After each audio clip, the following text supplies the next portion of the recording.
Welcome to the CrossFit Max podcast. What is going on, beautiful people? I'm stoked that you're here for another episode. But before we get into it, if you have a friend or family member or even a colleague that seems to be somewhat interested in this CrossFit thing that you're doing, then what you can do is send them our website down below, and then they can book a free trial, a one-on-one session with a coach where we will get to know them, talk to them about what CrossFit is, ask them about their goals, and then we'll be putting them through a gentle warm-up and workout. This session is made for all levels of people, and it's to help get them into this health and fitness journey. All right, let's get into today's episode.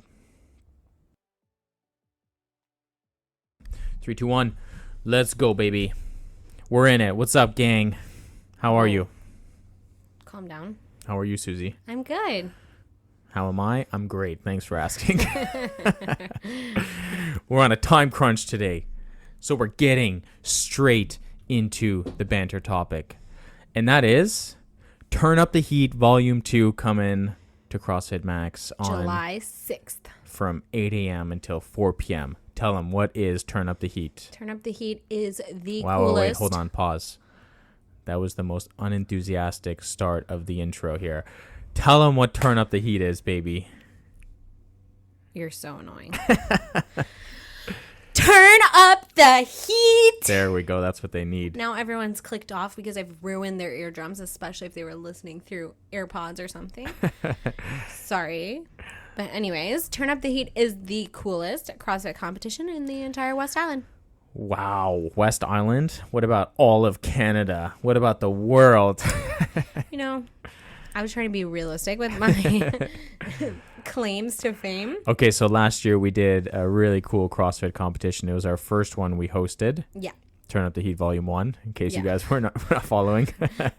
And we had 24 teams participate, teams of 2, male, female. And we put on a sick event, and it was way more fun than I think we thought it was going to be. Yeah. I thought, I was excited for the event, and we had some cool sponsors, which we're bringing back some of those people again this year. Yep. And yeah, and it just turned out to be such, like, one of my favorite days of the entire year. Absolutely. It was very, very, very cool, especially because I was on the podium. Absolutely. Yeah, you finished third? Second. Put some respect on my name. You finished second with Justin last year? Yeah. Where are you going to finish this year? I don't even know if you're going to be in the event. I'm not going to be in the event. No, I don't even know if you're going to be here for the event, period. Yeah. You're not even going to be part of it. I'll try and pop in. Try to pop in with little baby McDowell. Yeah. At that point, you'll be, who knows, weeks into being a mom. Yeah, like very short. It will be a fresh baby. Baby is due June 14th. Competition is July 6th. So I'm really praying that baby doesn't come late. I'm hoping that he comes a little early. He's coming next week, I've decided.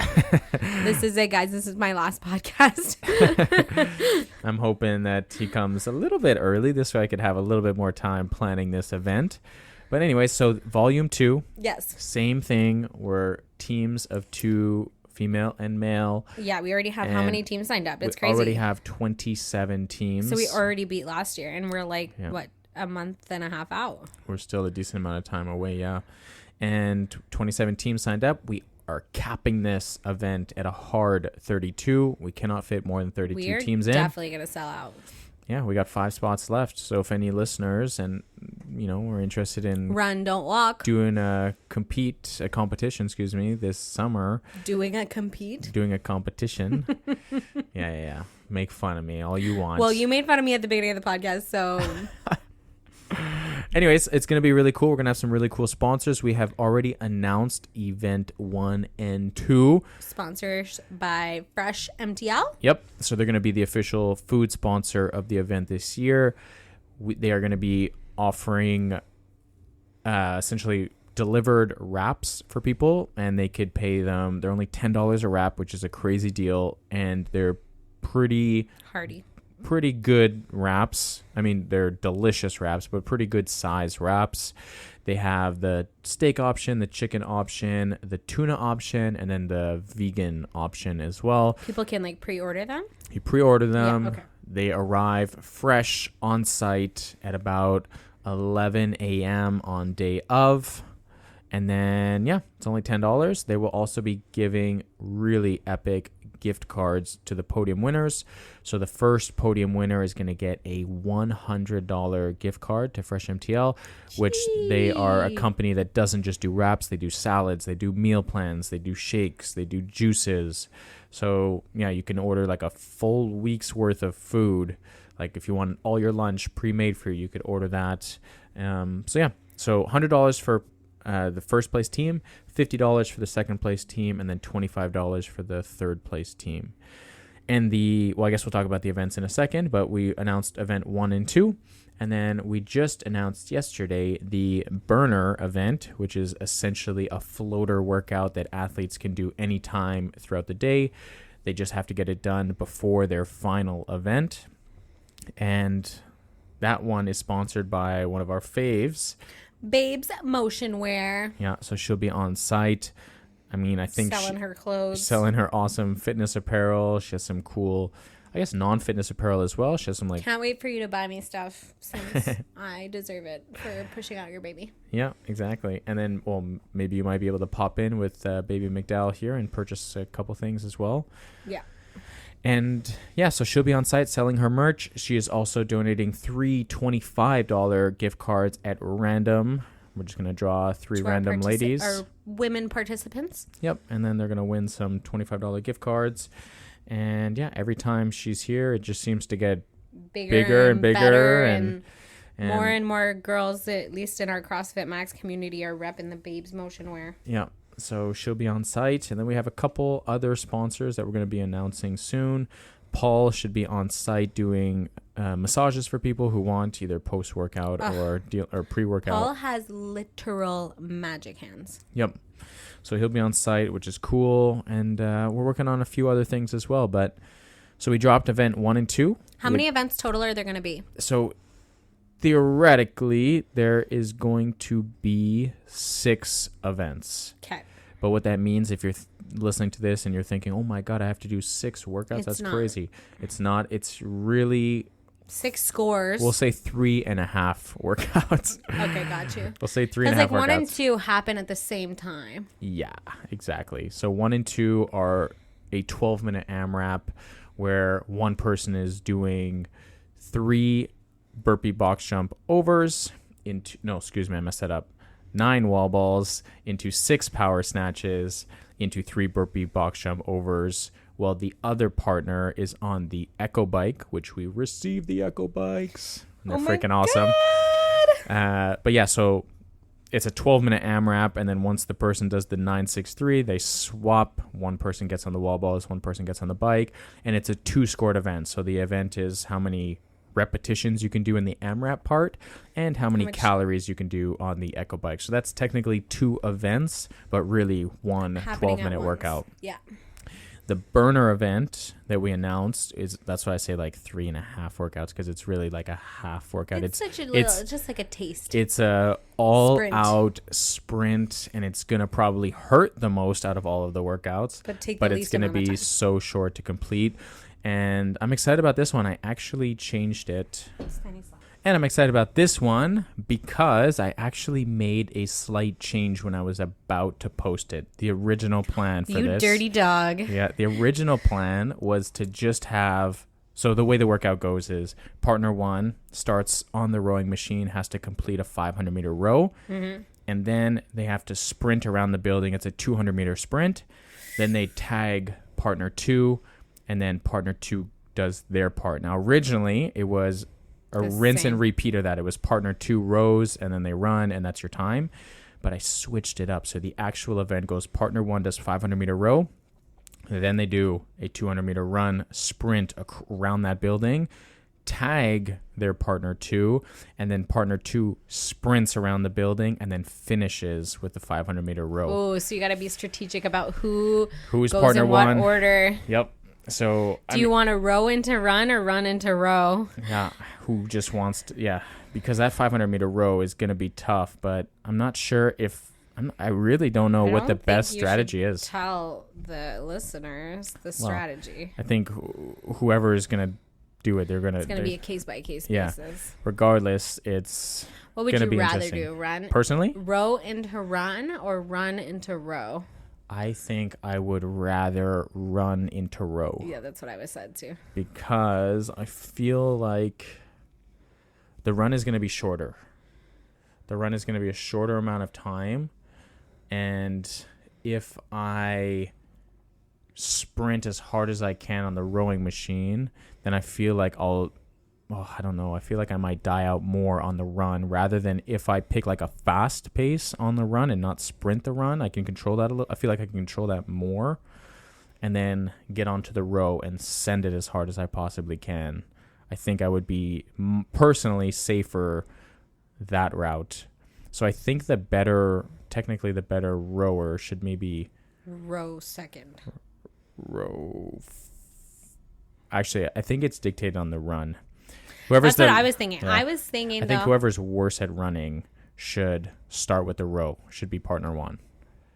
Because no matter what, your run is going to be affected after the 500-meter row.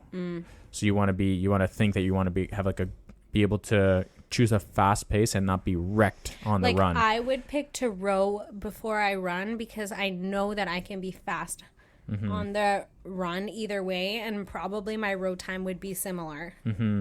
I feel like I would have a harder time. But I would have a hard time being fast on the run after I finished rowing. I feel like I would have a hard time pacing myself accordingly on the rowing machine. Even though it's not really a pace type workout, you just literally cannot You just have to go as hard as you can for both. Yeah, but you can't on the rowing machine if you start. You can't go 100% on the row because then you won't be able to finish the 200-meter run in a good pace. You'll blow up and it'll be really tough, right? Can't wait to see how people execute this. It's the difference if you just had the row, right? It's like for boys, like a really fast pace is like a minute 30. Right. Ish. Give or take a few seconds. For the girls, probably like a 1:45, right? 35, 45 seconds. About 45 seconds, yeah.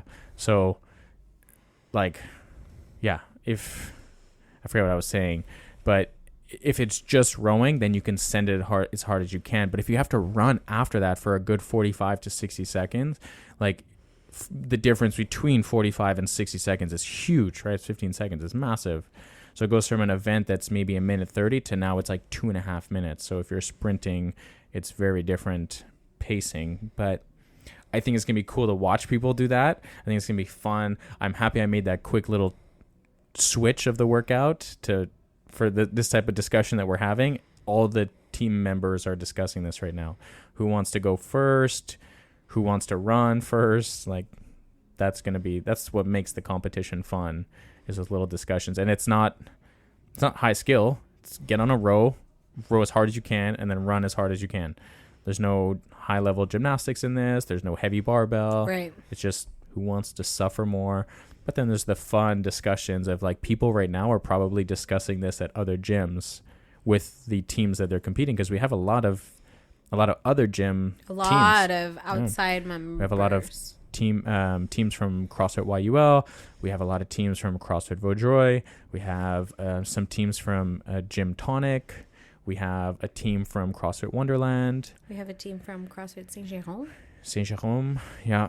So, yeah, we have, and we obviously have a few teams from CrossFit Max. So, right now, those discussions are happening within their communities. Who wants to do this? Who wants to do that? And I freaking love it. So I'm happy I made that switch last minute. But so that's event 1 and 2, which was the AMRAP, and then we have the burner event that you can do anytime throughout the day before your last event. And then I'm gonna announce event 3 and 4 real soon, probably in the next week or so, which I'm excited. Your eyes twinkle when you say that. This one's gonna be fun to see as well. Do you know what it is already? Yeah. I programmed the whole thing. And then I think what I might do. Oh, tell us. On the final event. You're so smiley right now. I might pull a Dave Castro and, drag the whiteboard over to the middle of the gym in person with everybody and do a whole art show on the board for the final event. I fucking love it. Yeah. So no one's going to know the last event. No one's going to know until the right day before. of. Yeah. Yeah. So I'm excited about that. Hopefully you guys are excited as well. For those of you guys who are already signed up and competing, I'm excited to watch you guys, and hopefully you guys are maybe a little bit more motivated around your training right now, because I always feel like when I'm signed up for something, there's a little bit more motivation around the training. So my motivation right now is if I work out hard enough, will the baby come out early? Yeah. So anyways, banter topic completed. One thing that is important, actually not banter topic completed, but one thing that is important going into this competition is the name behind it is something relevant. Is relevant. Well, it's something that I've always wanted to do because, like Susie said, I'm a salamander. I love to be in the sun. I love to work out when it's hot out. I don't know why I'm still living in this part of the world. I hate the winter time. I hate the darkness. I love when it's sunny, hot, humid. So the competition is called Turn Up the Heat, and it's July 6th. It's in the peak months of summer. So if you are competing or are planning on hitting this competition, you really need to make sure you're well hydrated going in. Don't take any chances with that. Drink lots of water leading up to the competition. There is no air conditioning at the gym. It is going to be sweaty. It's funny the amount of people that asked me that question last year, because I remember it was getting quite hot. It does get quite hot inside the especially because gym. there's so many people. And there's a lot of people, a lot of volunteers, a lot of teams. There's only going to be like 4 teams competing at one time. Like there's going to be waves of people, or heats, I should say. But that being said, there's a lot of spectators, sponsors. There's the other teams warming up around and watching you. Like there's a lot of people in here. A lot of bodies in the room. And it was hot last year and it was sunny. Yeah. So it is really, really important that you don't mess around.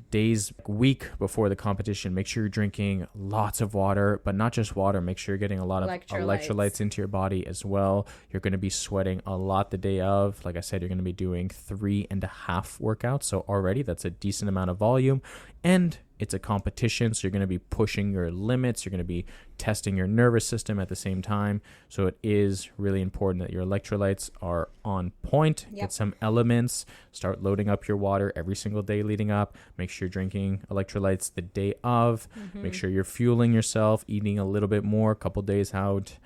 And yeah. So it's going to be hot. It's going to be hot. Get ready for it. Definitely not going to be turning on the AC. We're going to be turning on the heater because we're turning up the heat in here, baby. Let's go. That's a little bit extreme, my love. We don't need to turn on the heater. We have beautiful windows. It does just that. Yeah. But brace yourselves for the heat, and also for all of our CrossFit Max members, that is true for the entire summer of your training session. But obviously the competition is all day, so you really have to think about it a little bit more versus when you come to train here, you come for an hour. You're going to get very sweaty in that 1 hour. You're going to live to tell the tale. And we don't want to hear you ask to turn on the AC. Because it's not going on. Well, you could ask us, but the answer is just going to be no. Yeah. Yeah. And topic for today, we're talking about tools that you can use to avoid overeating. And one of them kind of goes well with what we just talked about, and that is making sure you are hydrated. Oh my God, what a transition. Are you clever? Yeah. So in terms of... Did we just like slide from banter topic into discussion topic? Yes, we did. Wow. God, we're good at doing that now, huh? So good. More than a year in. So good. One thing that is super important, that not just because of heat and how much you're sweating and everything, but if you are trying to stop yourself from potentially having major hunger cues at the end of the day or at the end of the week, let's say Friday, Saturday, Sunday kicks in and you're just like ravenous, ready to eat the entire cupboard. Just eat whatever's in the fridge and everything that's in the fridge and freezer, and just open up the cupboard and go hard. One is safe. making sure that you're well hydrated is something that is definitely overlooked. And your body's hormones, when you are thirsty, have a really hard time to distinguish the difference between being thirsty and needing food. And we also typically get liquid, or a little bit of hydration from our food as well. So typically when we are not drinking enough liquids, our body tells us that we either sometimes are like hungry. Oh, my mouth is really dry. Yeah. I need to get some water in here, Put something in my belly. or something needs to get into my belly right now because I'm hungry or I'm thirsty and I need some sort of liquids going into my body. So just making sure you're adequately hydrated with, again, enough water and enough electrolytes into your system, because if you're just drinking water, then you're just going to essentially pee out all that extra water. You want the electrolytes to help maintain that hydration in your cells. So making sure you're getting adequate amount of water. If you're not sure how much water you should be getting, take your body weight in pounds, cut it in half, and that's how many ounces of water you should be drinking. So if you're 150 pounds, you should be drinking 75 ounces of water at a minimum. As you exercise more, as it gets hotter, you should be trying to up that a little bit more. The demand for hydration increases. Yep. And just something, Susie and I, you guys can't see us right now, but Susie and I are in the podcast room, and we got both of our water bottles right next to us. So one of the things to help improve with that is get used to carrying a water bottle with you everywhere you go. In the office, at home, fill a water bottle up and just carry it with you. We're lucky we're in the gym, but we still at home have our water bottles. If you can get one of those big water bottles that have like timestamps on them. You love those. I'm a big fan of those. I've said it on the podcast before. Mama Miller brought me a nice little Tupperware one, which I've been slacking on a little bit. But yeah, just carrying a water bottle around with you all day will definitely help with that, and making yourself accountable. And then also you can keep track that way of like, how much water am I actually drinking? Like, did I finish my bottle? How many bottles did I finish? Yep. Etc. Yeah. And also making sure that you're getting enough water in early into the day, because if you just get to the end of the night, that is my problem. And you're thinking to yourself, or you're looking at your water and you're saying, oh shoot, I still have a liter of water to drink, and then you pee all night or I long. still need to drink 2 more of these water bottles, then exactly what Susie said, your hunger cues will start to act up later in the night. So you'll probably feel more hungry, versus if you had hydrated well enough, then now your body's just sending the wrong signals. So let's say you do look at your water intake and you're looking at your big water bottle that has the timestamps, and you're saying to yourself, oh shoot, I have half of this left. Well, like Susie said, you might drink it all, or it might feel overwhelming and you might not drink it. And then if you do drink it all, then you might have a lot of wake up calls throughout the night, having to go to the washroom, which is annoying. No bueno, because we do want to get quality sleep, because again, one of the things that will help with appetite control will be good quality sleep. Oh my god, the transition was crazy. Yeah. You're on fire today, babe. Killa. We won't go into sleep in too detailed, but yes, if you're not getting enough sleep, then again, hunger cues at the end of the night will be all over the place, and hormones will be working in all different ways, and we want to keep our hormones at a good level. So just really getting adequate amount of sleep throughout the night will stop you from feeling super hungry at later times in the evening as well. Yeah. Good quality sleep. If you're sleeping well, then your system is functioning at its normal capacity. Yeah. And you're not going to be snacking like cray-cray. Yep. Underrated tip that I feel like people don't think about enough. And it's something that happens a lot when you are someone who maybe does intermittent fasting, or you're someone who doesn't have a big appetite in the morning. But a lot of the times people get to the nighttime and maybe you've eaten a big supper and you finish that supper and you're saying to yourself, darn, like, why am I still so hungry? And people forget that your hunger cues are not just based on what's happening in the moment, but also what is happening throughout the entire day. Exactly. So if you're someone who it's a chain reaction. skips breakfast or wakes up and you're lying to yourself and you're saying, well, I'm not hungry right now. But then every night at 9 p.m., you're feeling extreme hunger cues. Yeah. Well, then you need to start making the adjustment of eating more food throughout the entire beginning part of the day. That's when we make better choices, guys. Yeah. Because no one at 9 o'clock in the morning, or hopefully no one at 9 o'clock in the morning is choosing to eat the Oreos or the chips or whatever extra snacks 100%. That are the unhealthy. You're not eating ice cream at 9 or 10 o'clock in the morning. What tends to happen is those bad decisions come at night, and that's probably because you're not eating enough food throughout the day. So making sure that you eat a bigger breakfast or a bigger lunch, or eating some snacks in between and not going several hours without eating something and then realizing at the end of the day, oh shoot, I didn't eat enough, so this is why I'm so hungry at night. Yeah. The other thing that you could really focus on, and you know that we are big pros to this, is eating adequate amount of protein, especially in the morning. Your body works. Breaking news, everybody. Your body. The answer is still protein. If you're eating croissants in the morning, or you're eating cereal in the morning, or you're eating a massive bowl of oatmeal, then you're going to be your digestive system is going to break down that food at a much quicker rate. Yep. And if your digestive system is not working hard, well, then you know that at the end of the day, everything is just going to be digested, let's say, quicker, and you're just going to be hungrier sooner. And at the end of the day, you're going to be feeling those extreme hunger cues again.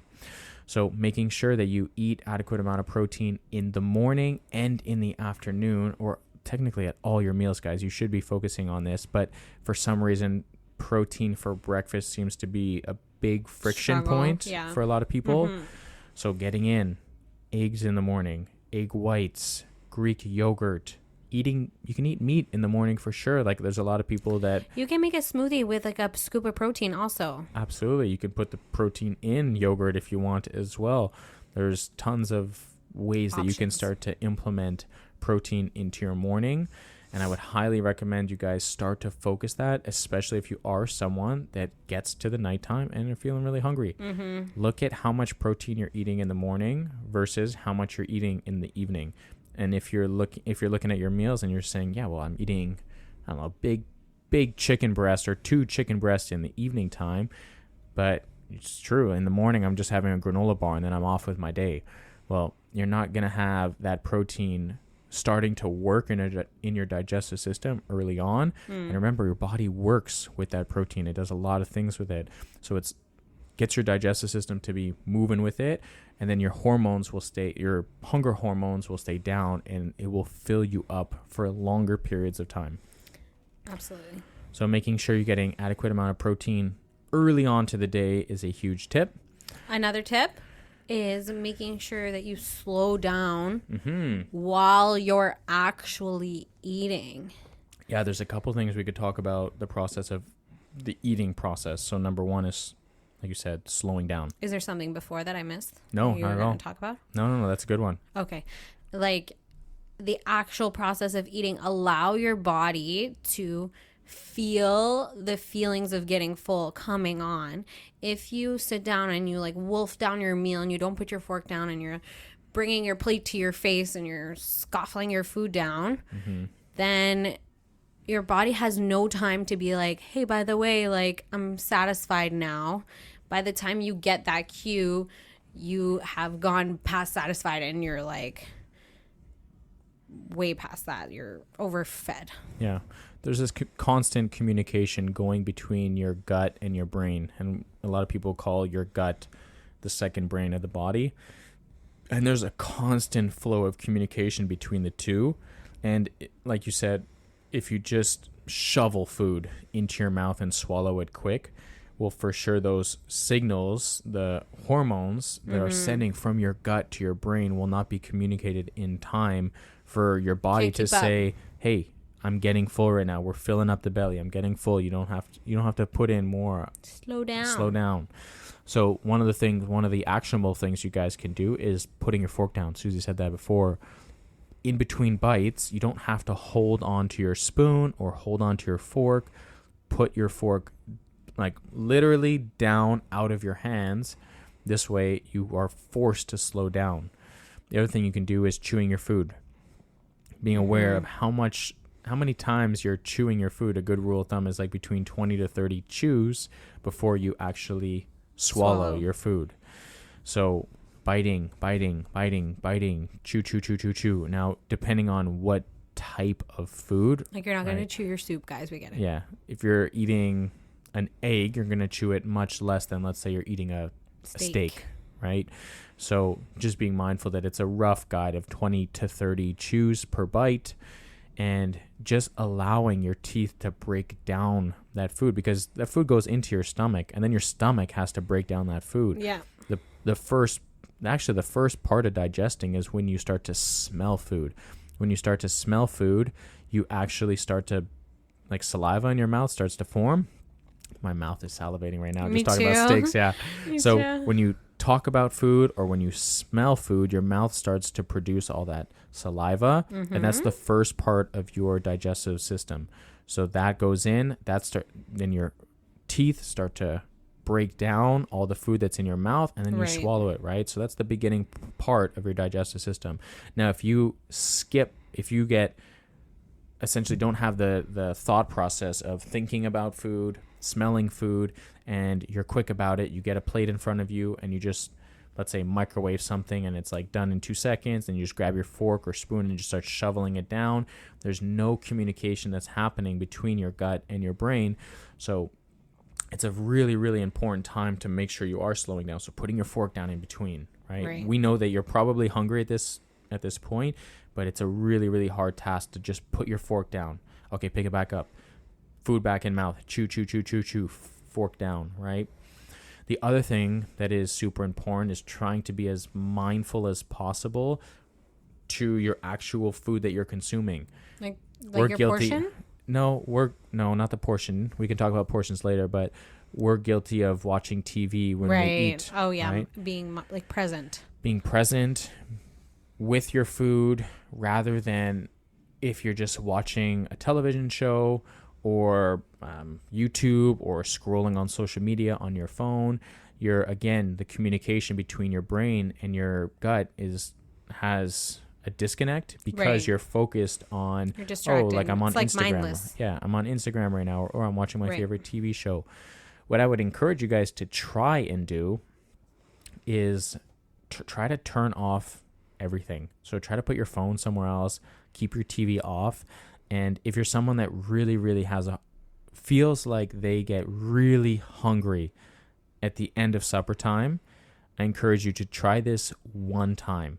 Turn off everything. Turn off your TV, put your phone away, don't go on your computer, and just be mindful and present with your meal as you're putting your fork down, chewing your food.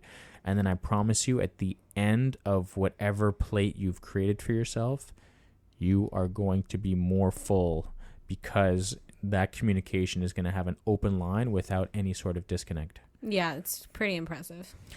It's a very challenging experience. Yeah, because we get so in the routine or habit of doing things the way that we're doing them. Yeah. But it does help improve that process a lot more. So there's that one. I'm trying to think of another one in terms of like during the eating process. During the eating process, yeah, but fork down, chewing your food, being mindful. Being mindful and present. And yeah, I guess that's kind of it. In terms of portion control. Yeah, what I was going to say is, like, one thing that I feel like my mom did such a good job of teaching us this as we were kids growing up. Mm-hmm. Like, even if we wanted to have like goldfish crackers when we were young, she would always give us like a really small little Tupperware bowl and like give us an amount of crackers in the bowl. And like, that was it. Yeah. Like the last thing you ever do, especially with a small child, but like you could do it as an adult as well, is like you don't want to take the bag and try and eat your snack from the bag or whatever. Okay, yes, we should be focusing on quality whole foods, but let's just use this as an example. If you take the whole bag with you, you're way more likely to eat so many more because they're there in front of you. Yeah. Versus if you put yourself like a portion in a bowl. Even if you're eating strawberries, like cut up a few strawberries, put them in a bowl, eat the strawberries from the bowl, and then like reevaluate how you feel when they're done. Like, do you actually want more, or would you just eat more because they were there? Yeah.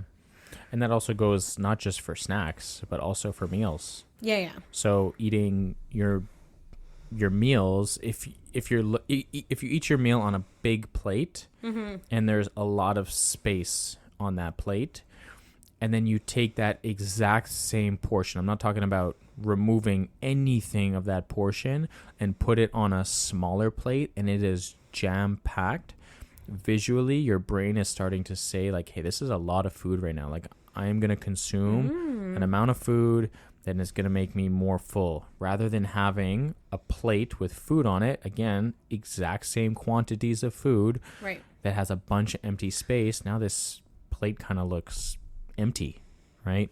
So the psychology behind it is that you're not changing the amount of food that you're eating, but you're just changing the size of it and how you interpret it. Yeah. This way, you, at the end of that, you're going to feel satisfied, rather than feeling like, oh, I just had like an empty plate, but really it's just a bigger plate, and it was a little bit maybe unnecessary, right? Rather than feeling like, okay, I need to go back for seconds, which, you know, if you do all of the other things accordingly, you try to shut off your TVs and monitors and stuff like that. You chew your food, blah, blah, blah. And you're still hungry after that, the best option is to probably go back for a little bit more of the supper portion rather than going for the snacks later on. But yeah, so that's a lot of nuggets we just kind of threw at them. Okay, so you talked about the visual of the plate, and I talked about the actual like portion control. Like, don't bring the whole thing with you. Yeah. Just because they were like together, together, just so that it was clear that those were two different tips right there. Yep, two very good tips. Well, your tip was really good. I didn't even think about that. We were terrible growing up. I mean, but no shame to you, but I'm just saying, a lot of people in your family struggle with their weight, and probably a huge part of that is because they do the mindless eating. Yep. Versus, I mean, I'm just like lucky that I had parents that were really conscious of these things.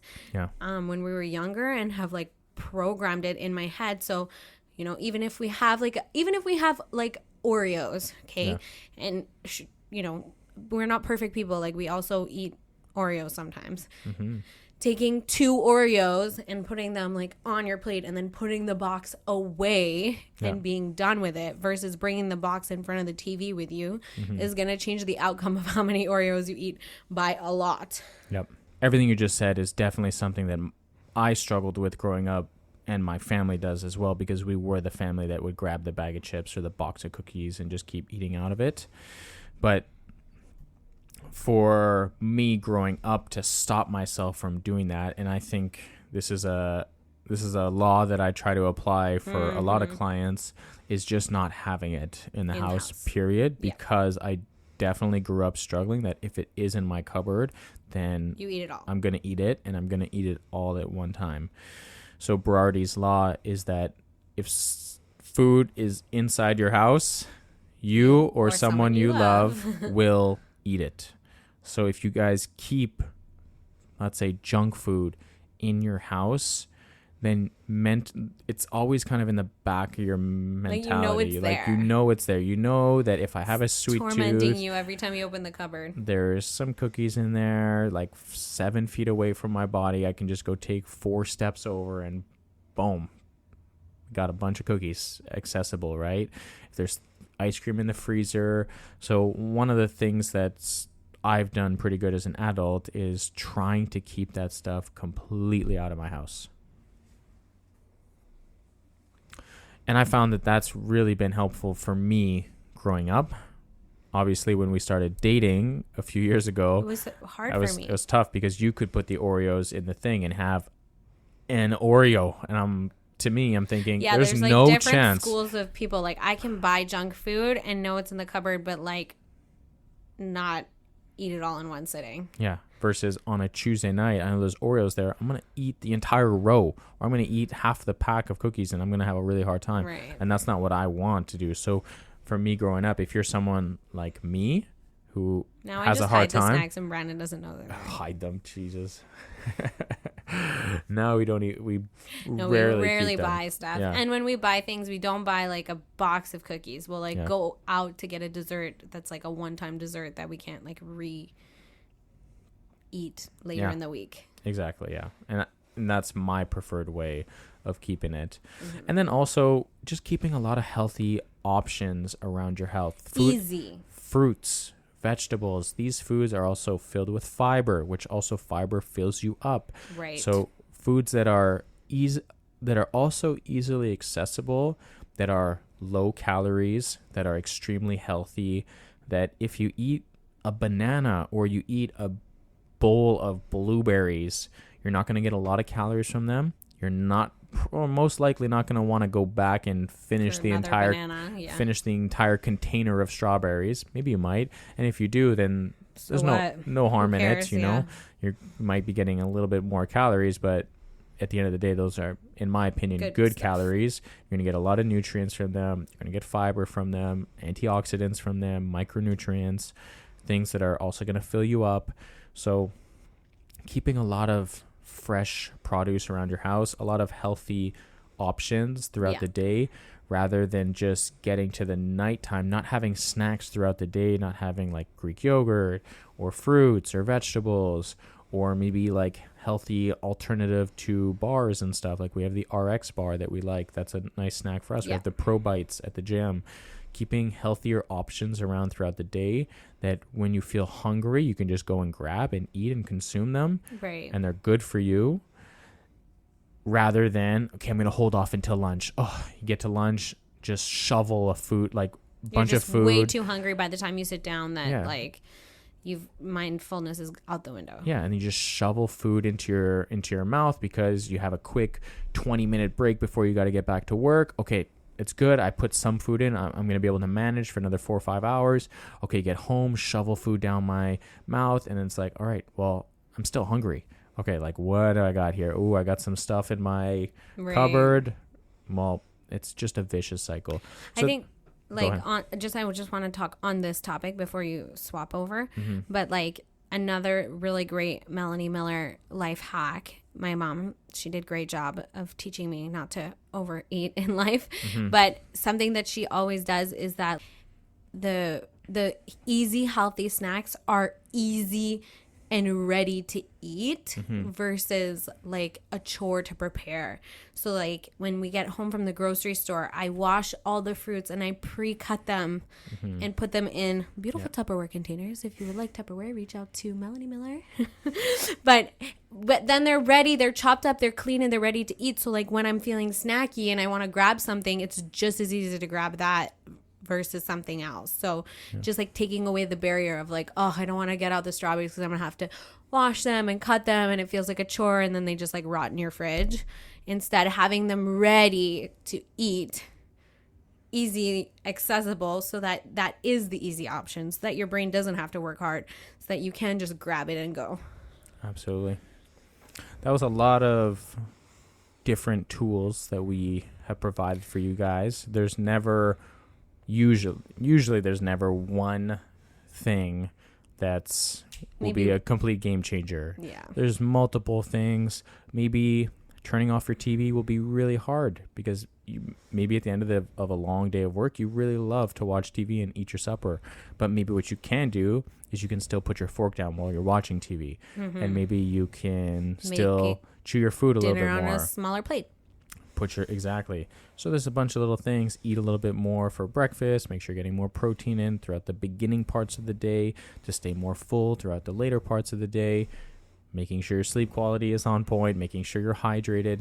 So it's never one no thing that's magic going to pill change. that's going to make it easy for you. Yeah, I was trying not to use that because that's what I said last week about the supplements. It's okay. I said it. There's never a magic pill for anything, guys. But yeah, so hopefully you guys got some good nuggets out of that. And to finish this lovely podcast episode, let's do our favorite segment, which is Client of the Week. Pew, pew, pew, pew, pew, pew, pew, pew. And that client is Amy. Amy has been killing it the last few months. She was absolutely someone who had been coming just on the Saturdays, and then we poked her and probed her and got her to eventually get a 3 times a week membership. Yes, and she has been uber consistent. Super duper consistent. She's also just a big joy to have. She's always smiling. Love her so much. Even when she's in the middle of a hard workout, I'll go up and cue her on something and she'll be like, "Oh, thanks." And like she'll just have like a big smile on her face. Like she's just always extremely coachable, which I love. Like she's always down for tips. Like she wants to improve. She's also easy to push a little bit. You know, For some sure. people don't like to be pushed too much. Her, you can be like, okay, and we go put some more weight on the bar. And she's like, okay. Yeah. And she's been killing it. Her weights have been going up on the barbell. She's been crushing it. Her performance inside the Metcons is Her noticeable. cardio difference. is really improved. Yep. Mm-hmm. She's moving well. Mm-hmm. She's just a really fun energy to have in the group classes. Her in the gym. Yeah. So thanks, Amy. You deserve this client of the week. Absolutely, girlfriend. Keep up the consistency. 3 times. You're on it every single week, and I love it. On that note, closing it off, we'll catch you guys in the next episode. And if you want to support us, you can buy us a protein shake in the link down below. To fund our child's college.